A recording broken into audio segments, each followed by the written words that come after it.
Halo rekan-rekan, video ini juga masih membahas fitur baru Excel di awal tahun 2022 ini.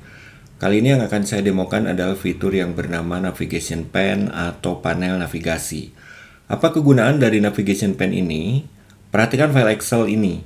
Dalam pekerjaan, mungkin kita sering mengolah data Excel yang cukup kompleks dengan banyak objek seperti ini. Di sini ada beberapa sheet yang berisikan banyak data, sheet produk, sheet pembeli, dan ada juga sheet report yang sudah memuat report akhirnya. Sebentar, ini saya perkecil dulu.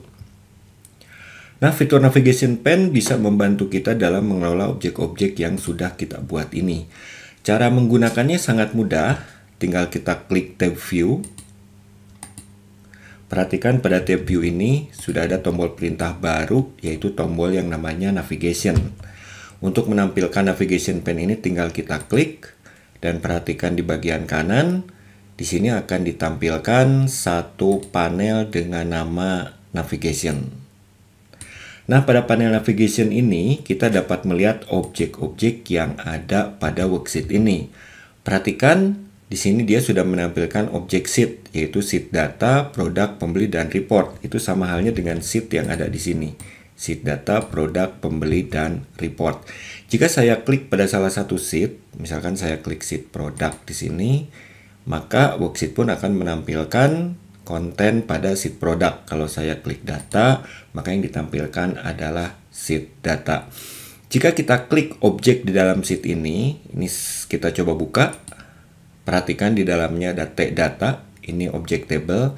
Kalau saya klik tag data ini, maka secara otomatis tabel data ini akan terpilih juga.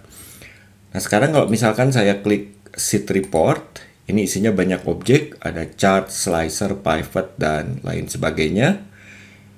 Kalau kita buka, maka semua objek tersebut juga akan ditampilkan pada Navigation Pane ini. Dan sama halnya dengan pemilihan objek table tadi, kalau misalkan saya klik salah satu objek, misal di sini saya klik product slicer, maka secara otomatis objek slicer yang namanya produk ini akan terpilih. Kalau saya klik misalkan pada chart trend monthly growth PPN, maka otomatis chart tersebut akan terpilih. Nah, kegunaan panel navigation ini jelas tidak hanya untuk memilih objek saja, namun ada beberapa perintah lanjutan.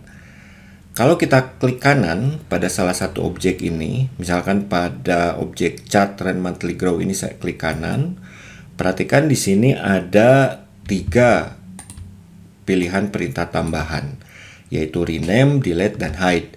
Rename untuk merubah nama objeknya, delete jelas untuk menghapus, dan hide untuk menyembunyikannya. Jadi kalau misalkan chart monthly growth ini saya pilih perintah hide, perhatikan hasilnya, maka chartnya akan disembunyikan.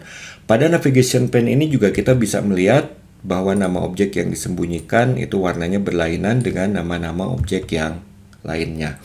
Jika kita ingin menampilkan kembali objek ini, klik kanan lagi, lalu tinggal kita pilih show. Nah, pilihan-pilihan yang kita dapatkan dengan klik kanan tadi, ini tidak berlaku hanya untuk objek saja, namun ini berlaku juga untuk sheet.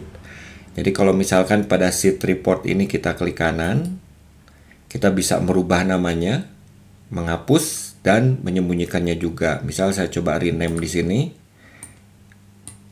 Saya coba ganti dengan nama dashboard. Klik OK, perhatikan hasilnya. Nama sheetnya sekarang juga sudah berubah menjadi dashboard. Dan jika saya sembunyikan, klik kanan, lalu saya pilih hide, maka sheet tersebut akan disembunyikan dari file Excel kita. Untuk menampilkannya kembali, ya jelas tinggal klik kanan lagi, lalu kita pilih show.